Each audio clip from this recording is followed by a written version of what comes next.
welcome to the afternoon AHP session. I'd like to welcome our first speaker, which is Neuro and who's going to present on ablation and when.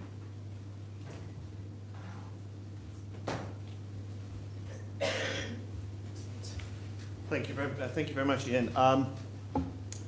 Thank you very much to the BHRS and AER Live for inviting me here this afternoon to talk to you about AF ablation, in particular how we choose the right patients, or the true title that was given to me, which is why, when, and when. This is my disclosure slide, and obviously today we'll be talking about, oh, whoops, I don't know how that got in there. It wasn't that long ago, I don't think. As you can hear from my accent, this was probably my son playing around with my presentation, perhaps. Okay, well, we won't forget that, but anyway. So really, if I'm going to talk to you about AF ablation and patient selection, I think it's important that we understand or get some background into the natural history of atrial fibrillation. How does it develop? Which patients are exposed to atrial fibrillation? But also the morbidity that's associated with that. We'll all see it in our clinical practice, how unwell patients are with atrial fibrillation. There's also a mortality associated with this, and I'm going to I'll outline some of that too. And then we also need to think about how good is our procedure. How good is the procedure of AF ablation at producing the desired effect that we want? And the risks of that procedure. Does it carry any risks at all? And if so, how bad are those risks? There's also healthcare costs that are involved in this type of AF program, treating patients with AF and in particular fibrillation. And those costs are both interventional and non-interventional costs, and then the net gain. Now that sounds like speak that we hear from NHS England or Public Health England, and those are the kind of terms that we use when we're trying to commission services or look at services. So these terms are used on a sort of national scale. But what I'm suggesting to you is that we have the same approach to the individual patient. Because although we'd be looking at the net gain, financial gain across a CCG, across a region, across the UK, I think we have to look at the net gain for the patient. And that's a different concept, but using the same terminology. So you've probably seen this data before, but AF is probably the most common sustained arrhythmia that we come across in clinical practice, and certainly that's worldwide. The prevalence increases with age, as you can see here. By the time you hit the octogenarian level, you sort of 14-15% of patients will have a diagnosis of atrial fibrillation, be it symptomatic or asymptomatic.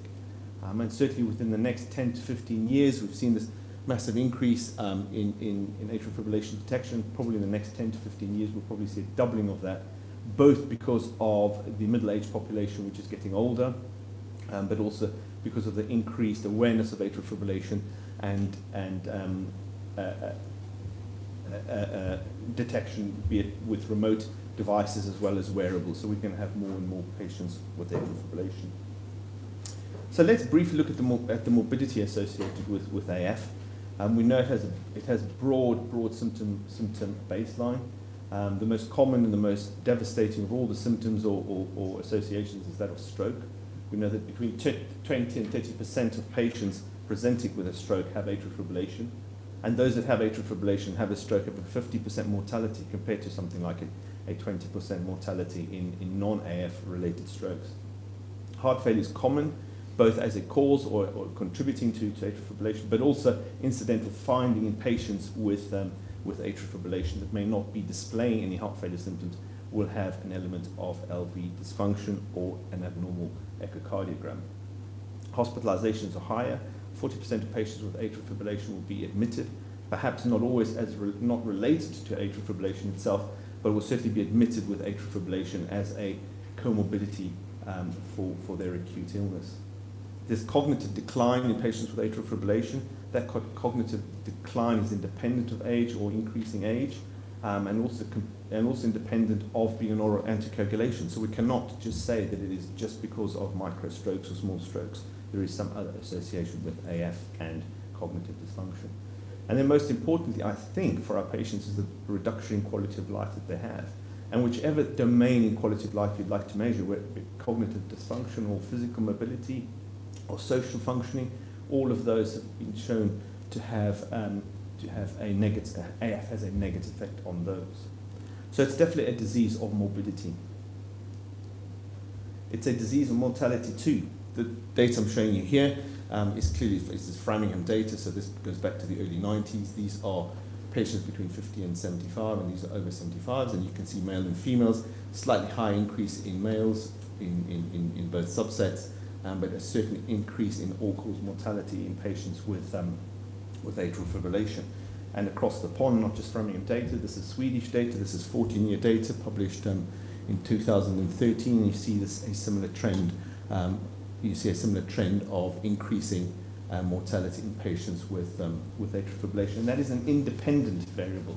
So if we get rid of hypertension, COPD, and all other comorbidities, AF is associated with 1.5 to 2-fold increase in mortality, independent of other risk factors, and that is despite the therapeutic advantages that we've had over the last 10 or 15 years, including oral anticoagulation and stroke prophylaxis.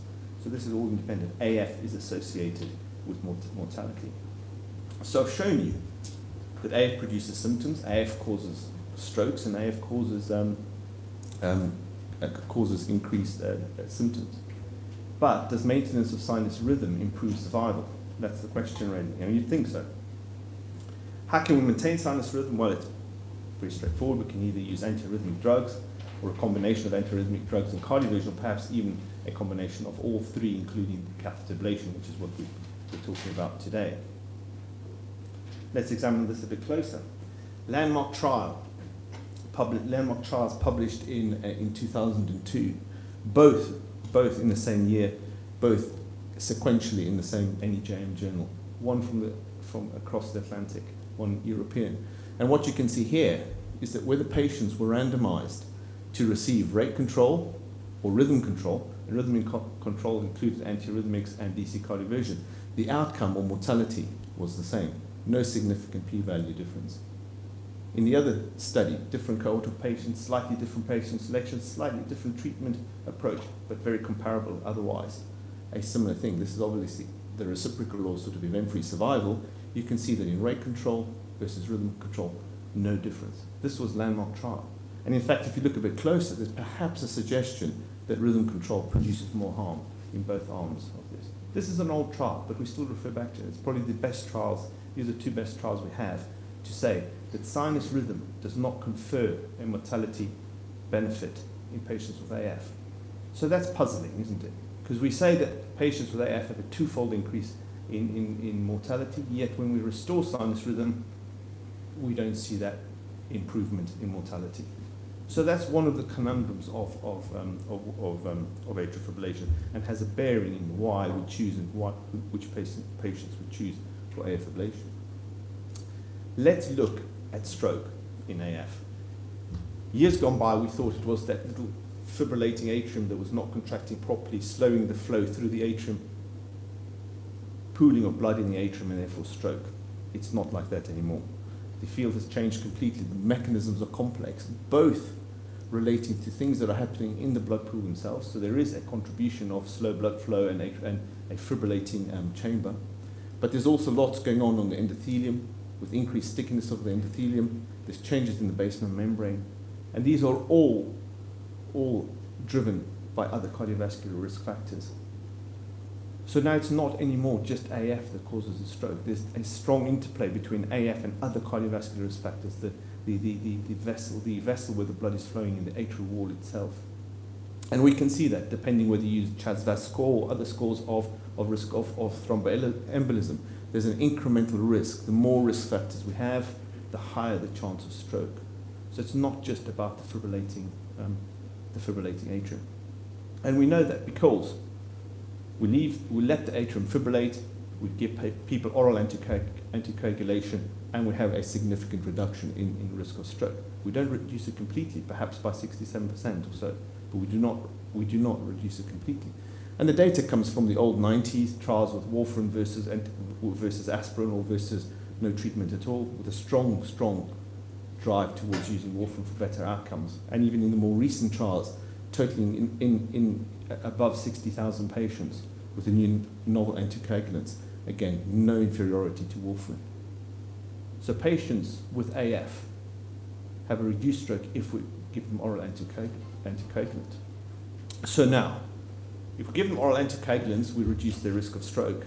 But now what about sinus rhythm? Surely, if AF causes stroke, then giving patients sinus rhythm or restoring sinus rhythm would reduce that risk of stroke. And again, we don't reduce mortality, and therefore, unsurprisingly, there is no loss, or there's no increase in stroke if you put patients back to sinus rhythm. There are no randomized controlled trials, so we have to look at meta-analysis data, and this is totaling quite a huge amount of patients here. And what you can see here is that there's no difference between rhythm control or rate control in whether patients have stroke or not. So there's another conundrum. What about quality of life and symptoms? We know, as I mentioned before, we know that AF produces a cluster of symptoms. Now, palpitations are relatively straightforward. Patient has palpitations, you do an ECG, the ECG shows atrial fibrillation, they feel better the next day, you repeat the ECG, they're back in sinus rhythm. Symptom-rhythm correlation, relatively straightforward with that. Not many other diseases will give you palpitations. Now, we've all seen patients with palpitations in clinic, and you do an ECG, they claim they have palpitations, and they have no arrhythmia at all. So, I'm not saying it doesn't happen, but that's an easy cluster to work out. The problem with dyspnea, fatigue, syncope, tiredness, lethargy, those are non-specific symptoms and associated with lots of other comorbidities, from muscular disease, polymyalgia rheumatica, COPD, asthma, heart failure itself without atrial fibrillation. All these produce those symptoms. So it's quite difficult to tease out those symptoms from underlying atrial fibrillation and symptoms because of atrial fibrillation. But nonetheless, if we take patients and we randomize them to an arm, and this is one of many studies that I'm showing you here, but if we take a bunch of persistent atrial fibrillation patients and give them pharmacological management, either to restore sinus rhythm, very similar to the AFFIRM and RACE trials, or we leave them with rate control, what you see is that there's an improvement in both arms, a significant improvement in their quality of life and symptom burden, but no big difference, in fact, no significant difference between sinus rhythm and rate control. So there's another conundrum, isn't it?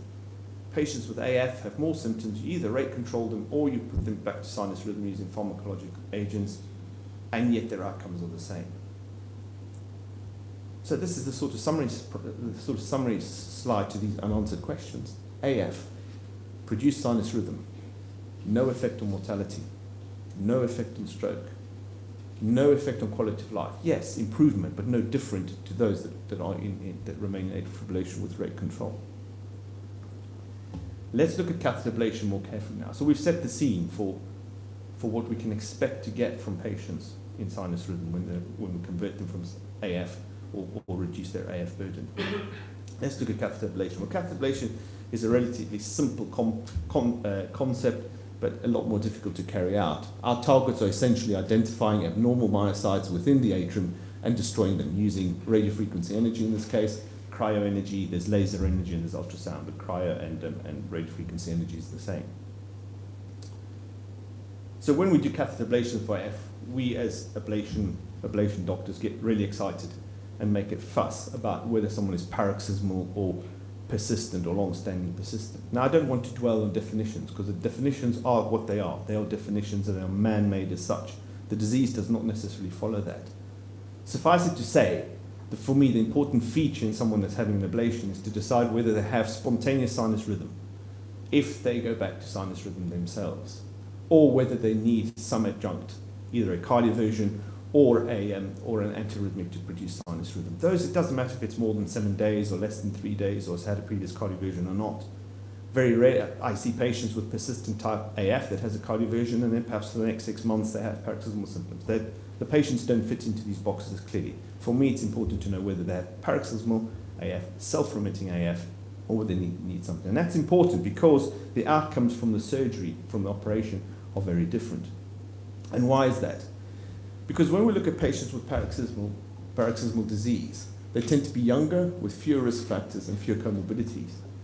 And when you look at the atrial or the foci of where the atrial fibrillation is coming from, and this is the left atrium seen from the back of the left atrium, these are the pulmonary veins. In paroxysmal atrial fibrillation, we know that the disease is clustered around the 4 pulmonary veins, either one or all 4 of them. Okay? Whereas in a more persistent atrial fibrillation patient, where time has allowed the patient to accrue other risk factors, so they tend to be older, the pathology is much more scarring and fibrosis of the atrium, the whole atrium itself.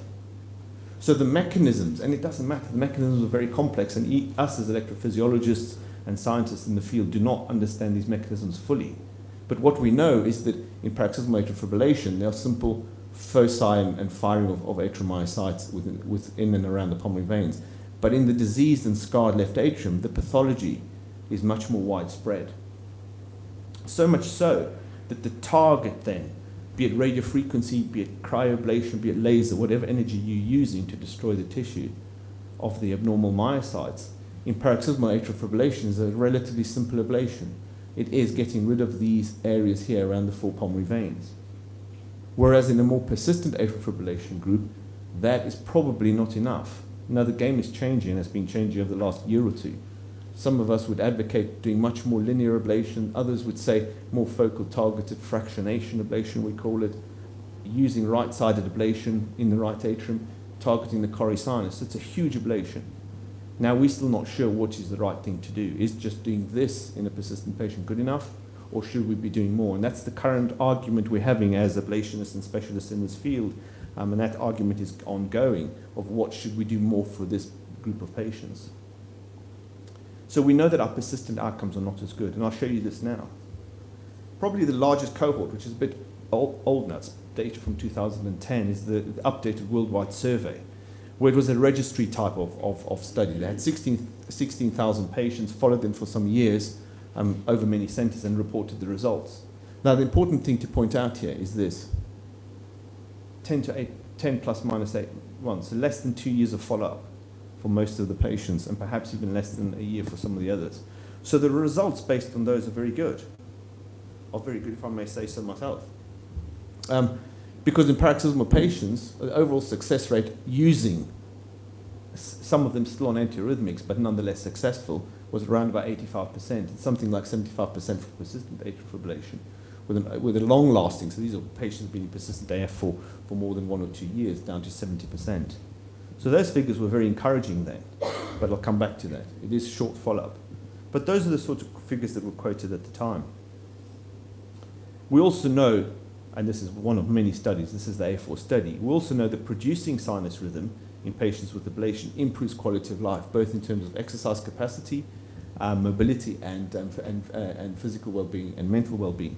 So in all domains, or the broad domains of quality of life, there's an improvement. And this is the first time that I can show you this, because I showed you before that drugs improve quality of life in AF, but so does rate control in an equal manner. In this situation, after ablation, perhaps we're starting to see an improvement in quality of life that outstrips the pharmacological treatment of atrial fibrillation.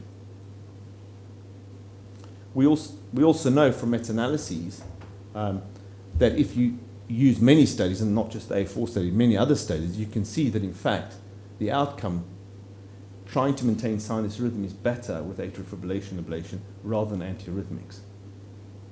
So it favors, it's better. So AF ablation tends to outstrip pharmacological agents in producing sinus rhythm and improves the quality of life. But now, does that improvement in quality of life, does that improvement in maintenance of sinus rhythm above drugs equate to a mortality benefit? Well, there's no surprise here. There's no surprise at all, because we see that sinus rhythm does not improve, sinus rhythm in patients with AF does not improve mortality with drugs, but nor does it here. The only real randomized controlled trial, unfortunately, is one that was published earlier this year. And that attempted to look at mortality over a 5-year period between patients that had drug therapy or catheter ablation. Unfortunately, came out negative. Now, the authors of this would argue that they had a 30% crossover. In other words, 30% patients that were meant to have catheter ablation went into drug therapy and vice versa. So they lost that randomization. They've tried to show that if you analyze the data based on the treatment the patients got, in other words, the ones that crossed over into the ablation arm were analyzed as such, then there is an outcome. Then there is a positive outcome in survival. But I'm very cautious about that because you've lost the power of your study when you start crossing patients over like that. Now it's not randomized anymore. You lose that randomization step. So I still truly believe that this is the real result of this study, is that there is no difference in that randomized controlled. There is some meta-analysis data suggesting that AF ablation improves your survival, but that is just meta-analysis data, not randomized. There is one slight caveat to this, and this is the CASTLE-AF study, also published, finished at a similar time to the Cabana study, but published towards the end of last year. And this took patients with heart failure, documented LV dysfunction, and ablated them to sinus rhythm. Okay. Now the important thing to see here, I didn't want to confuse you with this table, but this is what I've pulled out from this table. As you can see that it's a relatively young patient group, and about 70% of the patients, when you add NYH class 1 and class 2 together, you get about 70% of patients were NYHA class 1 or class 2.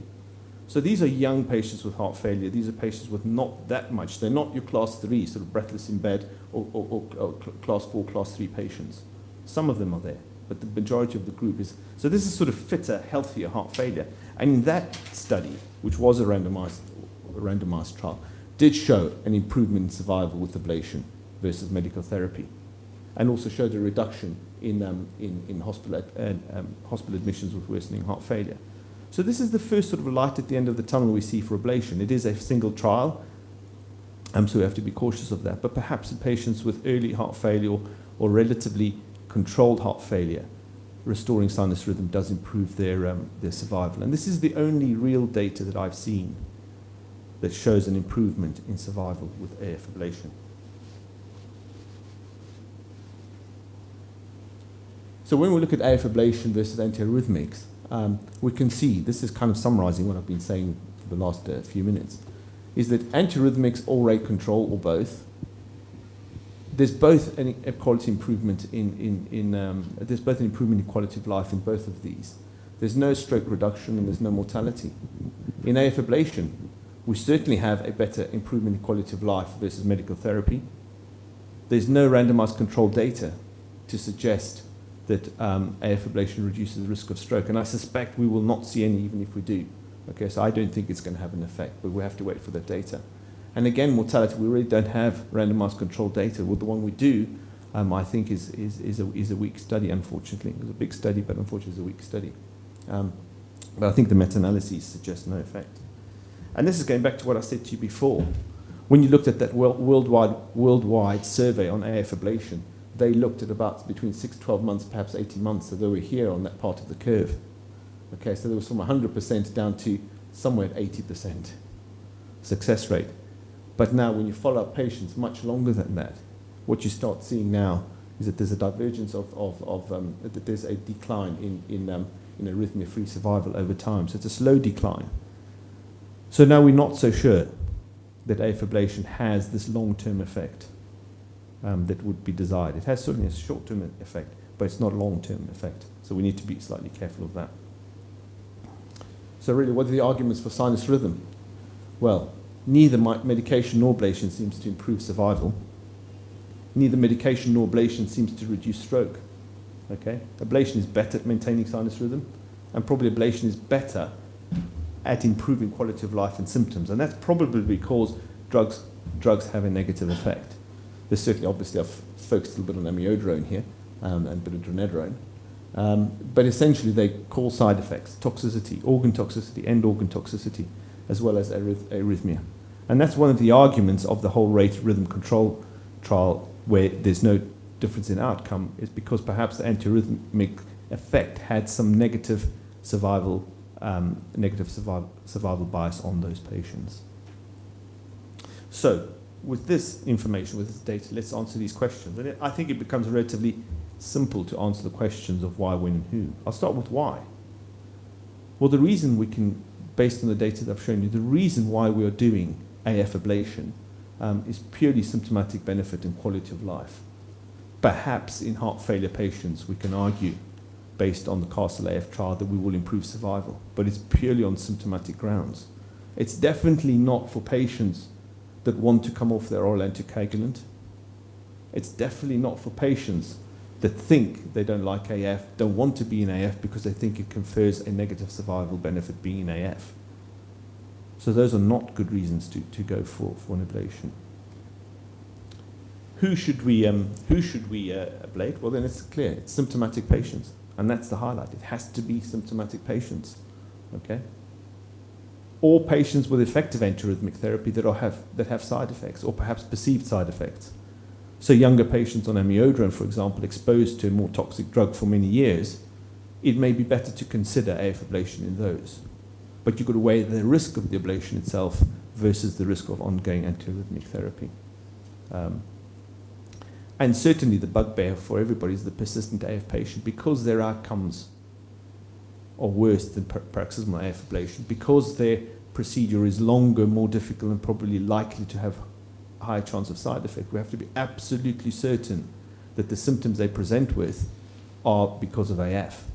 Remember, I said to you, persistent AF patients tend to present with other comorbidities, so we've got to be able to tease out the difference between those symptoms attributed to AF and those to their comorbidity. And that's perhaps where we could try use cardioversion and short-term antiarrhythmic therapy to see if we can maintain sinus rhythm to be able to make that assessment. And then the more sort of perhaps controversial question is, when should we do this? We thought some time ago that the results being better for paroxysmal atrial fibrillation, it would then be better to offer the patient an ablation when they have paroxysmal AF, because we make the assumption that patients progress from paroxysmal to persistent AF over some years. Okay, that's not always true. I've seen patients with paroxysmal AF for many years that have not progressed any further. But at the same time, it does make sense that earlier referral in someone with symptomatic paroxysmal atrial fibrillation ought to go forward for ablation before they become persistent. The majority will progress to persistent AF. So it makes sense to do that, but not because we think we're going to retard the disease. We're not sure that ablating a patient today with paroxysmal atrial fibrillation who's due to get persistent AF in 10 years' time, whether we stop that at all. There's no data for that. I'm not saying it doesn't happen, but there's no data. Anybody says there is, or anybody convinces you there isn't that type of data. So we don't know whether treating AF now retards or stops the progress to persistent AF. So it's not something we should be selling to the patient. We don't say to the patient, that's why we're doing it. We're not. We're doing it because it's easier to treat his AF symptoms now and likely more successful than in 10 years' time. That sort of answers the unknown questions, or mentions the unknown questions below. But I think underpinning all of this, the decision of when, why, how, and who, I think that the underpinning fact here is that it is a shared decision-making process here. Okay, the patient needs to be involved in this process, needs to understand what's going on. They may not understand the data, but we need to guide them through these decisions and help them make the right decision, whatever is better for them. They need to have some understanding of the long-term outcomes. The acute outcome of the ablation, and is that possible? Is it going to retard his AF further on? He must not believe that is the case. It's important to address the lifestyle modification, the cardiovascular risk factors, treat the hypertension, because those are the prognostic benefits. That's where the prognostic benefit comes from, treating the hypertension, anticoagulating them. Those are the important bits. It is a very rapidly evolving field. There's new technologies coming out. There are randomized trials being planned, there's AFNet, etc., or looking to see whether early adoption of an AF ablation or early rhythm control policy will in fact improve outcomes or not and retard AF at a later stage.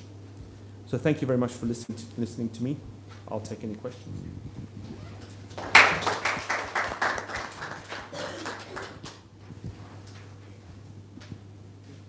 Any questions?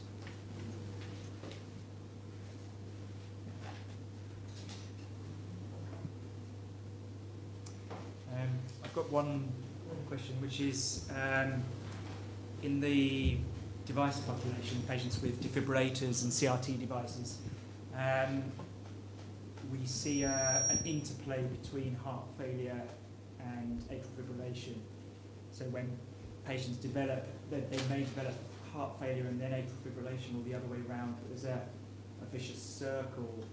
I mean, what do you think the best strategy is for patients whose heart failure deteriorates, who also are either in atrial fibrillation or develop it at the same time with heart failure symptoms? Would you treat the heart failure aggressively first, or the atrial fibrillation? I think, yeah, I mean, it's a very good question. It is not necessarily an easy question supported by much data, but by a lot of data in that sense. I think obviously worsening heart failure or acute deterioration of heart failure is possibly multifactorial, associated perhaps with an acute event, an infection, a hospital admission, a surgical procedure. So in that case, these similar vascular insults, or these similar insult on the patient as such, can promote AF. So it's difficult to know whether the AF or the heart failure is chicken or the egg in that situation. I think in patients with worsening heart failure, those patients with device therapy, with devices in, that you have a good time point, so the devices are able to record when patients have gone into AF, and if you can correlate that you get good correlation between deteriorating heart failure and incidence of AF. I think in that case, I think those patients I would certainly manage with trying to get them back to sinus rhythm, and even if it is a temporary amiodarone or cardioversion, and prove that whole cycle that getting rid of the AF improves their symptoms and heart failure, in which case then an ablation can be offered to them. One thing, people do not have atrial fibrillation. Sorry, who do not have an atrial fibrillation, but in the practice, we diagnose them to have, the atrial flutter with a variable block, or maybe 2 to 1 block, or 3 to 1 block. So, I mean, this data, does it apply to those patients also? The data does certainly apply to that in two ways. One, atrial flutter itself is thrombogenic in a sense, so patients with atrial flutter do have an increased risk of thromboembolism, and in fact, atrial flutter and atrial fibrillation are common in the same patient, and we see it quite often in our patient cohorts that present with atrial flutter, and a few years down the line will then develop atrial fibrillation. So they have a very similar kind of background spectrum. So when do you, I mean, as a general practitioner, when do you ask to refer these patients for the ablation to you? Is there any specific criteria, for the general practitioner to refer these patients directly to the electrophysiologist rather than to simple, ordinary cardiologist? Again, that's a difficult. I mean, that's not.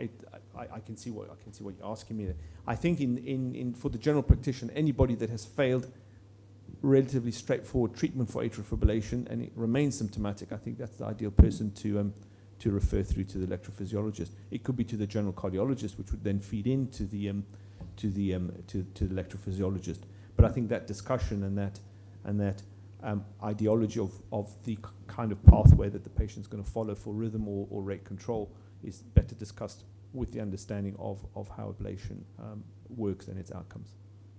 It's worth pointing out with atrial flutter that atrial flutter ablation is a much simpler procedure than an AF ablation, and with far fewer complications, procedural complications. So the threshold for doing ablation in atrial flutter is consequently lower than the threshold for doing ablation in atrial fibrillation. So they're although they're similar arrhythmias, and they both are rapid arising from the atria and confer stroke risk, the actual procedural difficulties in treating them are extremely different. So atrial flutter is much easier to observe. I mean, I'm a GP and I have very little experience of cardiology and arrhythmias. So my understanding is that if there is a patient who walks in with palpitations, I do an ECG, do blood pressure, all the basics, and on ECG I picked up an atrial fibrillation, no P wave, and irregular rhythm. Should I just start them on NOAC at that point and a rate controlling drug? I think on that day? Yeah, look, if you're certain that you've diagnosed atrial fibrillation and you're happy with the ECG diagnosis, then I would risk stratify them. So the CHAS-VAS score is the most commonly used. It was developed in our local population. So I think use the CHAS-VAS score, risk stratify them on that, and start oral anticoagulation. But that comes with some patient education. And Why it's- you're doing it, etc. They need to understand why they're taking it. So we are being asked to do more and more in primary care. So not necessarily I will refer that patient to a cardiologist, or should I refer to the cardiologist? I think if the patient is symptomatic and is presented with palpitations and you've diagnosed atrial fibrillation or any other arrhythmia for that matter, I think it's very reasonable to have a cardiology opinion. Because there are things we can offer. We could offer other antiarrhythmics, other treatment strategies, ablation if that's the case, for whichever arrhythmia. Investigation of other predisposing factors that they might have. Yeah. Other the heart comorbidities. disease, those kind of things as well. Certainly in AF, as I was saying before, that there's a 30% pickup of an abnormal echocardiogram, and some of that is asymptomatic left ventricular systolic dysfunction, which itself has a prognosis. So in due course of time, they should all, but not necessarily, he shouldn't be sent to an emergency department. I think that's very important, because I think patients with atrial fibrillation turning up to an A&E, and perhaps it's a bit controversial what I'm going to say now, is AF is probably poorly managed by A&E up front. They have lots of other problems, and it's not well understood. So some of the problem is education of A&E. But a lot of patients get referred, I see a lot of patients referred for atrial fibrillation, which are symptomatic, I accept, but are not unwell symptomatic.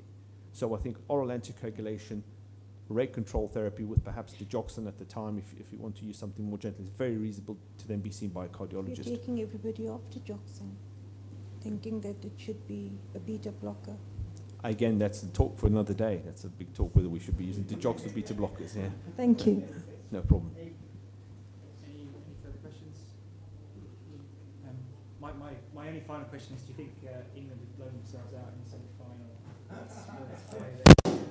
I think off the record, I think the truth of that was they were upped a lot by the newspapers, and I think it's something that South Africa isn't subjected to, is the pressure of the press.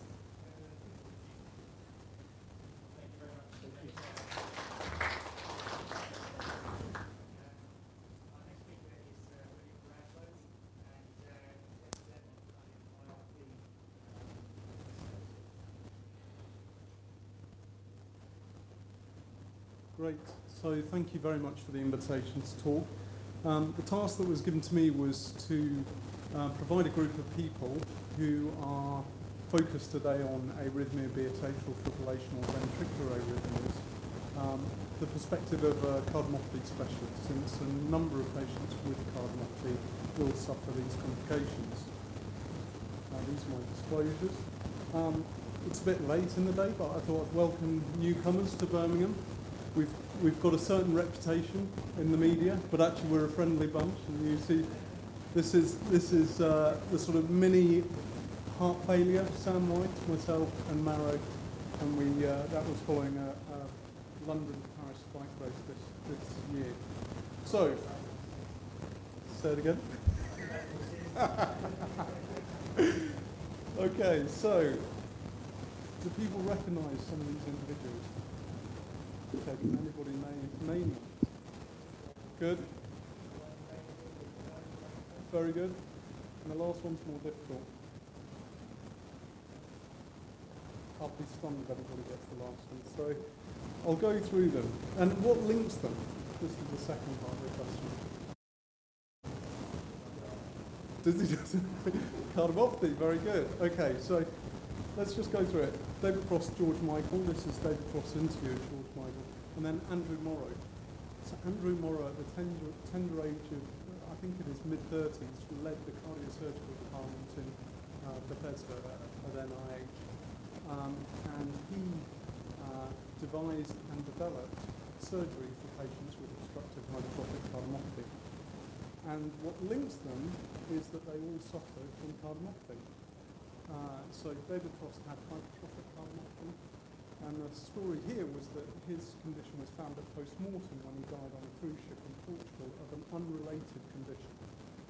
And the fault there was that information never got to his family. So the next event was that his son, who was in his early 30s, running in South Oxfordshire one summer's morning, died suddenly. And his in memory of his son, Miles Frost, the British Heart Foundation set up a funding model to enhance the amount of genetic testing being done in hypertrophic cardiomyopathy. George Michael died of the dilated cardiomyopathy, and Andrew Morrow ended up with hypertrophic cardiomyopathy, and he died of cerebrovascular complications related to atrial fibrillation. So, strange twist in the story there at the end. So where were cardiomyopathies first described? So they were described by this fantastically named individual, Wallace William Brigden, who said in a Lancet paper that the term cardiomyopathy is used, I should say here, to indicate isolated non-coronary myocardial disease. And that's the key bit.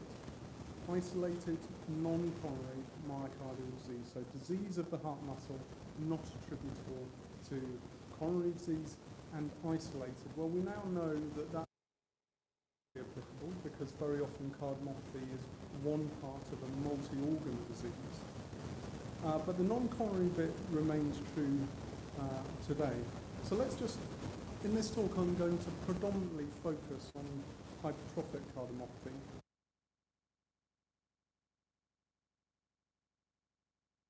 At the end we'll discuss the remainder. So focusing on hypertrophic cardiomyopathy, this is the European Society of Cardiology diagnosis. And the key thing here is that it's based on wall thickness, the thickness of the left ventricle, which is hypertrophy. The right ventricle, very often the apex, when it is involved, can also be affected, but we're predominantly talking about the left ventricle. And what it says is it doesn't matter how you measure it, so long as it's 15 millimetres or more, and there is no other explanation for that hypertrophy, then you can diagnose HCM. So that's a key caveat there, that is not explained solely by loading conditions. There are some exceptions. So this was a male referred to our clinic whose brother had died suddenly. We had no other information about his brother's death. But what you can see is a very abnormal ECG, both atrial fibrillation but also left ventricular hypertrophy and deep T-wave inversion. And we imaged this individual and his apical segments, the left ventricle, were abnormally hypertrophied. But the apex is normally in health very thin. So in apical hypertrophic cardiomyopathy, you don't need to reach 15 millimetres. In fact, anything close to 10 or above, especially with an ECG like that, is consistent with the diagnosis. And in fact, it was only after we'd diagnosed the individual presenting to us with HCM that we received the death certificate from the brother, which also confirmed hypertrophic cardiomyopathy. Another exception is that in family members of somebody affected with the condition, you don't need as great a degree of hypertrophy in order to diagnose it. So any hypertrophy will do, and that means 13 millimetres or more will allow you to make the diagnosis. So I've mentioned apical hypertrophic cardiomyopathy as one area where hypertrophy can be present, but as you can see here, it only accounts for about 10% of individuals. By far the most common pattern is when it's isolated to the basal septum. This is a really difficult area diagnostically because very often that's also seen in older individuals with a background of hypertension, particularly in females where the ventricle might be small and you get this prominent basal septum. So I don't know, are there any physiologists in the room who have echo experience? If you do, prominent basal septum is a really common finding. So actually being able to nail down the diagnosis in those individuals is quite hard. It gets a lot easier when you've got a really profoundly abnormal septum with lots of hypertrophy, as in this example. And there is some relevance to defining exactly what type of pattern of hypertrophy the patient has, because, for example, in these individuals, you're much more likely to find a disease-causing mutation on genetic gene testing, whereas in these individuals, you're a lot less likely to find a pathogenic, so-called pathogenic mutation. So, in terms of diagnosis, I would say it's pretty straightforward when you've got a lot of left ventricular hypertrophy, particularly when the patient's young, and particularly when they're normotensive. It becomes much more difficult when that other caveat that I mentioned comes into play. So that is, in individuals with pre-existing hypertension, particularly if they're of Afro-Caribbean ethnicity, renal disease, obesity, aortic valve disease, and less commonly, I would say, but athletes can also provide diagnostic difficulties. And what I would say from a primary care perspective is it's extremely useful if you're suspecting somebody has this disease and are making a referral to include all of their historical blood pressures, which I know we often get with the referral. And in Birmingham particularly, we're fortunate to be able to access a lot of our GP systems. But it makes a huge difference insofar as we can very often make a determination on the day when we see the patient whether or not this is proportionate left ventricular hypertrophy and whether we actually need to be treating their blood pressure and re-imaging the heart, or are we dealing with somebody whose hypertrophy is well out of proportion with their degree of hypertension. So that's the diagnosis. As I've said, it figures purely on the wall thickness measurement, and I think it's worth just reflecting on how this wall thickness measurement came into being, as it were. So this is, the reference has fallen off the bottom, but this is echo data from the late 1980s on 200 people going from infants through to people into their 80s. And they produced, if you like, normal ranges of wall thickness.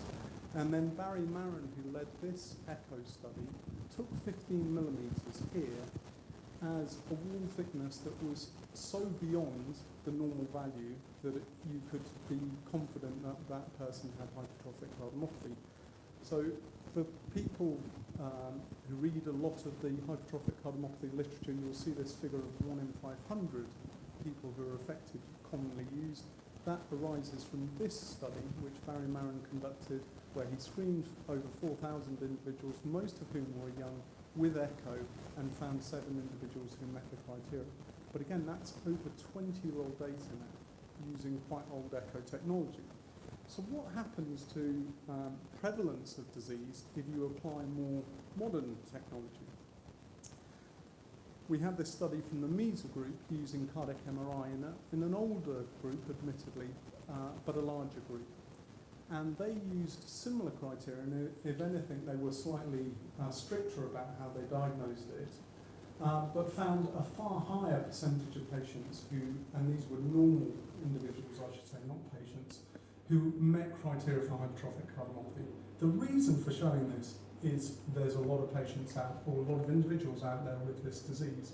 And so that story about one patient with hypertrophic cardiomyopathy interviewing George Michael with dilated cardiomyopathy and a surgeon who developed a treatment for hypertrophic cardiomyopathy himself being affected is maybe not that surprising. So let's look at the demographics. This is data taken from our clinical dashboard based on our registry, so it's over 1,000 patients. And the key thing I want to point out here is the majority of our patients are aged 60 to 80. So this isn't a disease of young people, although obviously we do have a number affected by it. It's also, for reasons that I don't understand, predominantly affects males. And so our cohort is about 35% female, and that tallies well with a world registry of 7 specialist centres where a similar number of females were found. And it can affect anybody of any ethnicity, as shown here. We've got a major problem in that we don't know 2/5 of our patients' ethnicity, but the rest, it's very, very mixed indeed. So it can affect anybody of any age. So I just want to talk about gene testing for a second, because I think there is some confusion about where the benefits lie. The benefits mainly lie with family members. So if I diagnose an individual with hypertrophic cardiomyopathy and I gene test them, what I'm looking to do is find, are they one of the individuals who carries a pathogenic mutation with which I can then test other family members. So this is about streamlining screening of family members. If you find a pathogenic mutation, you can then use it to test other family members, and if they don't carry the gene, you can with confidence say that you don't need to follow them up anymore. So if we think of clinical screening nationally as a tremendous engine for creating quite a lot of work for echo departments and cardiology departments in general, this is a way of starting to streamline and make efficiencies. And this is just an example to say you need to be opportunistic at times about gene testing. So the person referred to me was an 18-year-old man who came with his father who had the condition, but the father wasn't my patient. The young man had a very abnormal ECG. So on that alone, I think we can say we're pretty confident he's going to have a gene. But as it turned out, his wall thickness was normal. But even these abnormalities on the ECG make you very, very, very suspicious. So we took the opportunity to consent and test his father, who had a pathogenic mutation. We could then use that to confirm that the son had a gene mutation.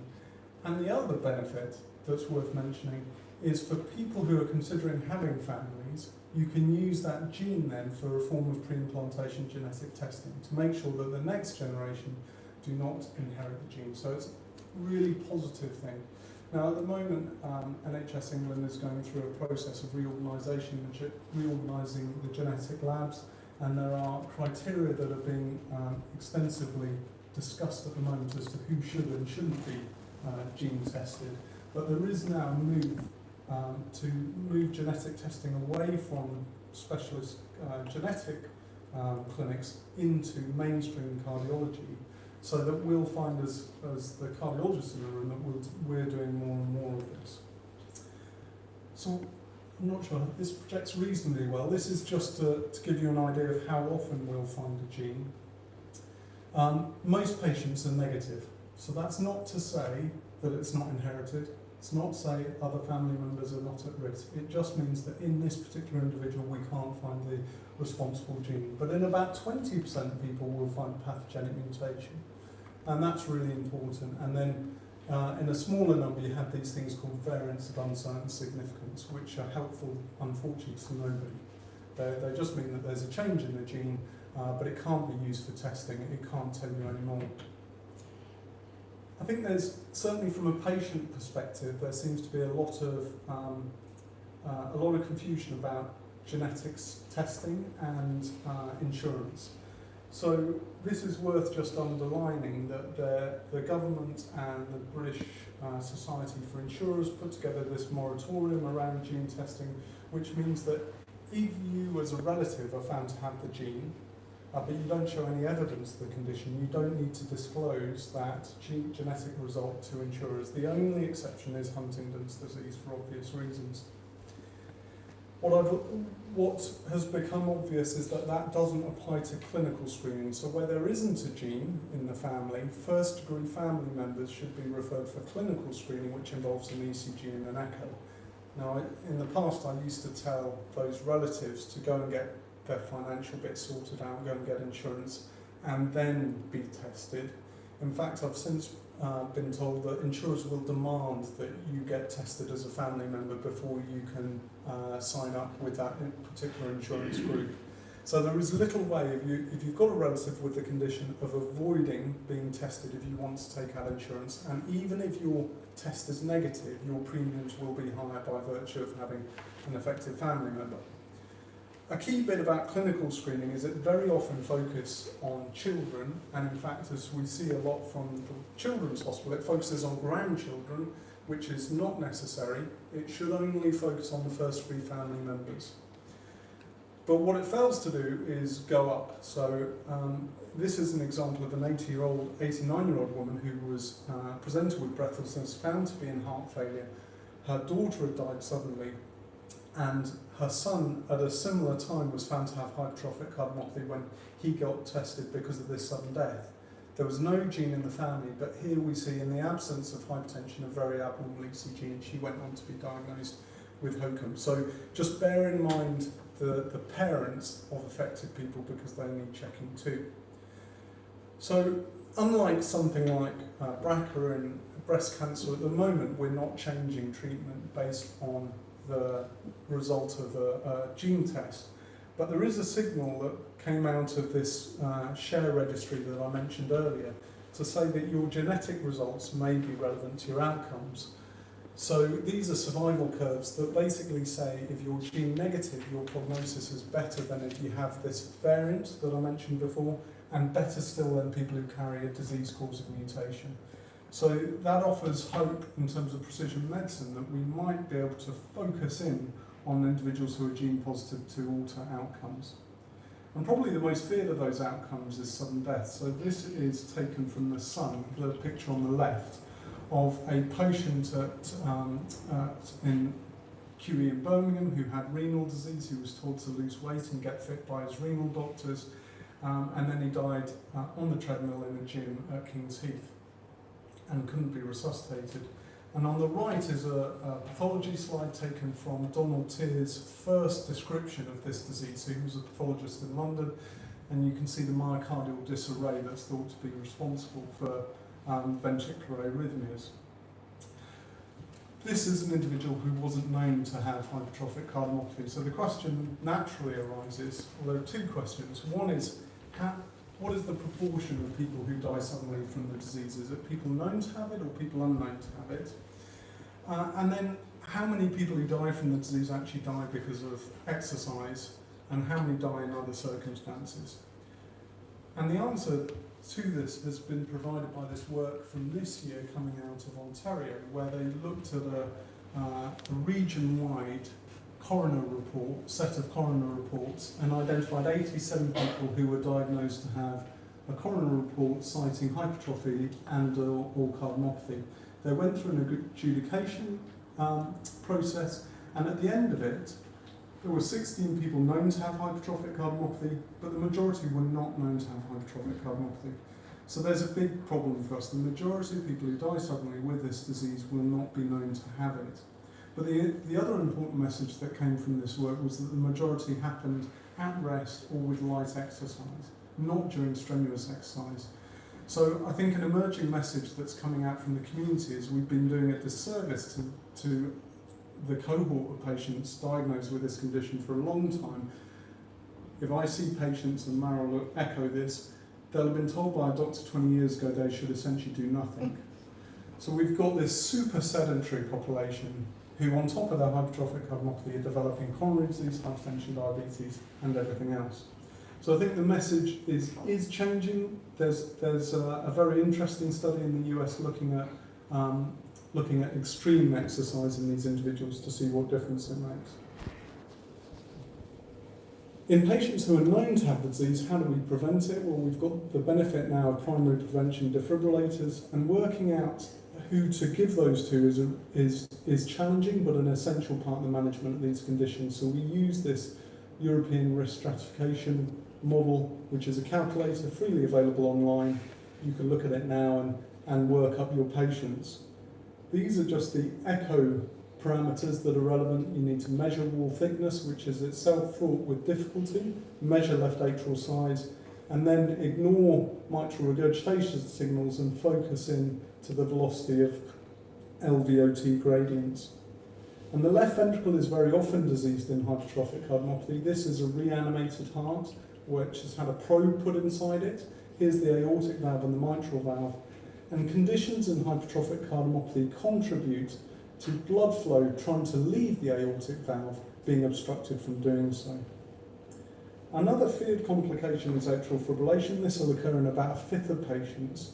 Here's an individual 55 asymptomatic, dilated left atrium, outflow tract obstruction in the sinus rhythm.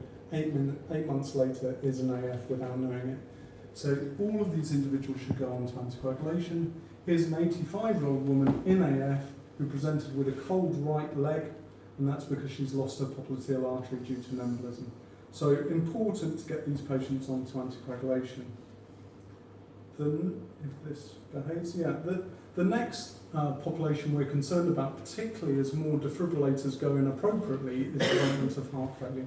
So we expect in hypertrophic cardiomyopathy LV function to be normal, supranormal. What we don't expect are ventricles like this. And these are almost, for the same ejection fraction, the patient will be disproportionately sicker. Now, they may still be in work, they may have minimal symptoms, but their hemodynamics will be very, very bad. And, this is a concern for us because there will be a lot of people out there who potentially may meet criteria for heart transplant, but their symptoms are overlooked because they're so well. This is another rarer cohort who develop a restrictive cardiomyopathy related to their HOCM. So here's normal diastolic function, a very healthy ventricle pulling in flow actively from the left atrium. Here's hypertrophic cardiomyopathy, where the left atrium has to do all the work. And here you can see 3 individuals with hypertrophy, not that well seen, but predominantly at the apex, with these enormous atria, all of whom will be in AF, all of whom will be breathless. So we've got about 8 minutes left. Is that? I think we need to try and wrap. Okay. So I'm just going to go through cardiac amyloid. There are new treatments for this, so it's a very hot topic at the moment. Here's an individual who was diagnosed with hypertrophic cardiomyopathy but has a red flag in the form of carpal tunnel syndrome. Here's his DPD scan showing deposition of amyloid within the heart. So it's important to identify these individuals because the treatment and the inheritance are totally different. Very often it's not inherited, so there's a series of red flags. And in primary care, I just alert you to bilateral carpal tunnel syndrome, disproportionately elevated BNP and troponin, repeated heart failure admissions, and pacemakers or AV block. Those are individuals you want to find. And this is just a picture of somebody with cardiac amyloid. This tip works well, the rest doesn't. There's got a pericardial effusion. Have I got 2 minutes? Yeah, thank you. So this is just very briefly to show you examples of other things. This is dilated cardiomyopathy, a woman whose father had a sudden death at 60, paternal grandfather had heart failure, presented very unwell, and lost 80 kilogram in fluid as her LV function normalised. And the important thing is to keep these people on treatment. We know that even when LV function normalises. Here's a splenic infarct in a patient with DCM and atrial fibrillation.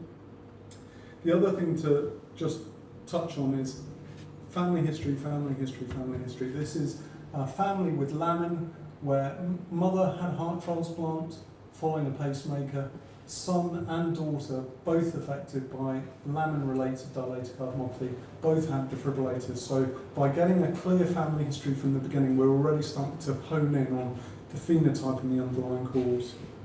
I'll just show this one to finish with. Very rarely do we see patients with true restrictive cardiomyopathy. Only a handful, half a dozen, have come through our clinic, but they're important because there's a very bad mortality associated with this. So this is a 26-year-old, had a flutter ablation, so they very often have some form of arrhythmia, markedly abnormal ECG. And again, a bit like the previous examples I showed you, the ventricles work well, or the systolic function is good, diastolic function is poor, huge atria.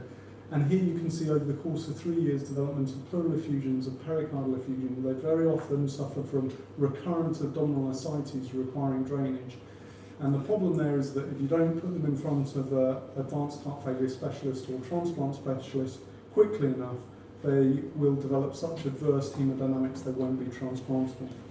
So I'll just finish to say, hopefully I've put cardiomyopathy into context, but specifically this risk of sudden death, which really only applies to a very small number of individuals with hypertrophic cardiomyopathy. Hopefully conveyed the importance of phenotyping these individuals deeply, because it does make a difference, and given you some red flags to work with, to look for individuals who have treatable disease or those with preventable outcomes. Thank you for your attention. Thank you for that. Sorry to not be able to give more time because it's a huge and very interesting area. The talks continue next door if anybody wants to make their way through to there. And thank you for both the speakers for this afternoon's session. Thank you.